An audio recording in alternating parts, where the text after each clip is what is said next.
поставам следното прашање.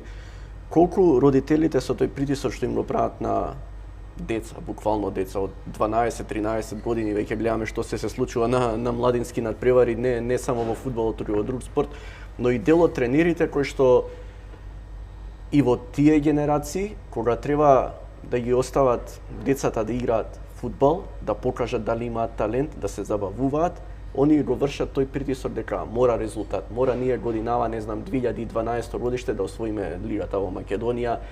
Јас сум гледал, навистина ме повредува тој, не можам да го сватам репрезентација младинства 14-15 години на ФФМ пријателски. Јас слушам од публика, слушам од селектор, слушам од стручен штаб на меч со Турција, значи ќе кажам и кој надпреварот, лежете да помине време, чекај лежи, деца 14 години. Ако тоа дете не му дозволиш да игра фудбал, да го видиме дали знае, дали може, дали има талент за тоа, дали ќе одиграме пријателска 0-0 со Турција, на кој што му менува, не знам. Единствено тие договори на селекторите ја задржат, па ако е до тоа.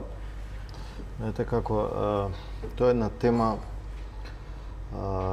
која што може исто така да се разговара многу долго. Јас од искуство ќе кажам, затоа што нели имам своја фудбалска школа. Ќе гледам да разговарам и од страна на родител. И од страна на тренер, затоа што и јас имам деца, не се машки, девојчиња се, нема да играат фудбал, меѓутоа сите знаеме ние родителите дека децата ни се слаба страна. Од една страна се трудам да ги разберам, затоа што они сакаат све најдобро за своето дете, сакаат да го гледаат своето дете да биде среќно, да се забавува, да ужива во спортот, меѓутоа од друга страна се пречекоруваат некои граници каде што се ствара премногу притисок на децата и очекувањата од нив се премногу големи.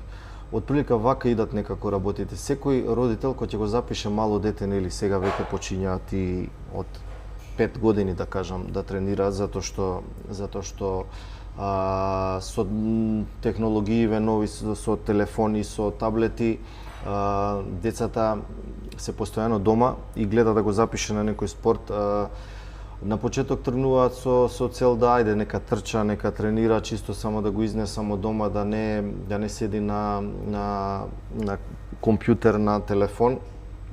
Доколку детето после неколку тренинзи или месеци покаже одреден талент, тогаш амбициите растат. Па ајде да видиме да го однесеме у еден, у друг клуб, у трет клуб. Па тоа се индивидуални тренинзи, тоа е притисоци над тренерите. Зашто моето дете игра во вториот тим, а зашто не у првиот тим? Па зашто моето дете игра волку минути, а треба да игра толку? Значи се мешаат во работата на тренерите. Мој совет за сите родители, пак ќе кажам, стојам од двете страни, гледам и од родителски аспект и од тренерски аспект, е да ги остава децата да уживаат, да бидат среќни со тоа што нивните деца одбрале спорт, а не нешто друго. Да бидат среќни затоа што нивните деца ќе се развиваат право, ќе се социализираат, ќе се дружат, ќе патуваат на различни надпревари, различни турнири во други земји и дали ќе бидат фудбалери, не треба да размислуваат за тоа.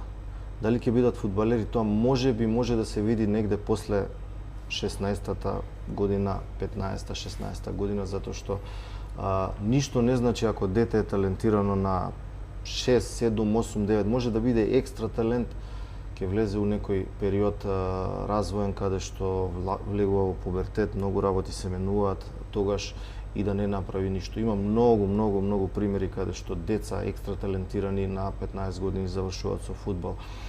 Има многу примери каде што деца кои што не покажувале кој знае каков квалитет стануваат врвни фудбалери.